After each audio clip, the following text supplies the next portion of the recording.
Hello, hi. Happy Women's Day. Women's Day is not just a celebration, it's a reminder. Women's day அன்னைக்கு நம்ம women's achievements, women's struggles, women's sacrifices, women's respect and women's support இதெல்லாம் தான் நம்ம ஞாபகம் வச்சுக்கிறோம். Because உமனாக பிறந்தா கஷ்டம் தான் அப்படின்னு சொல்கிறாங்க.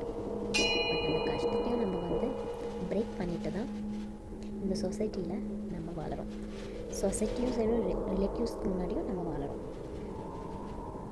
பிகாஸ் நான் அப்ராட் வந்தப்போ என்னோடய ரிலேட்டிவ்ஸாக இருக்கட்டும், என்னோடய ஃப்ரெண்ட்ஸாக இருக்கட்டும், என் சொசைட்டிஸாக இருக்கட்டும், என்ன சொன்னாங்க, இவளை எதுக்கு அவ்வளோ தூரம் அனுப்புகிற, இவன் என்ன பண்ணுவா தனியாக போட்டு, தைரியம் இல்லை, எதுவுமே லைக் எல்லாமே நெகட்டிவாக சொன்னாங்க.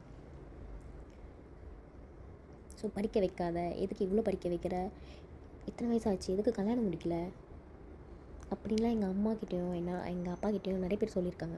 ஆனால் அதெல்லாம் பிரேக் பண்ணிவிட்டு என்னோடய பேரண்ட்ஸ் என்னை அப்ராடுக்கு அனுப்பி வச்சது. நான் திருப்பி ஊருக்கு போகும்போது எந்த வாய் இப்படிலாம் சொல்லிச்சோ அதே வாய் இப்போ அவளுக்கு தனியாக லைஃப் ரன் பண்ணுற அளவுக்கு வளர்ந்துட்டா. So now I am independently financially I am stable. So என் லைஃப் எனக்கு ரன் பண்ண தெரியும். ஸோ அந்த பிரேவ் போதும்ல, அந்த தைரியம் போதும் எனக்கு. அதே மாதிரி என்னோடய ரிலேட்டிவ்ஸ் சைடில் இருந்தும் சரி, எனக்கு ரெஸ்பெக்ட் நிறையவே கிடச்சிச்சு. ஸோ இதெல்லாம் அச்சீவ் பண்ணதுனால தான் ரெஸ்பெக்ட் கிடைக்கும்னு இல்லை. உங்கள் வீட்டில் இருக்க உமன்ஸை நீங்கள் ரெஸ்பெக்ட் பண்ணுங்கள். முடக்கி வைக்காதீங்க. அவனுக்கு எதுவும் தெரில, அது தெரியல, இது தெரியலன்னு சொல்லி அட்லீஸ்ட் அவங்கள டவுன் பண்ணாமல் அவங்கள வளர வைங்க.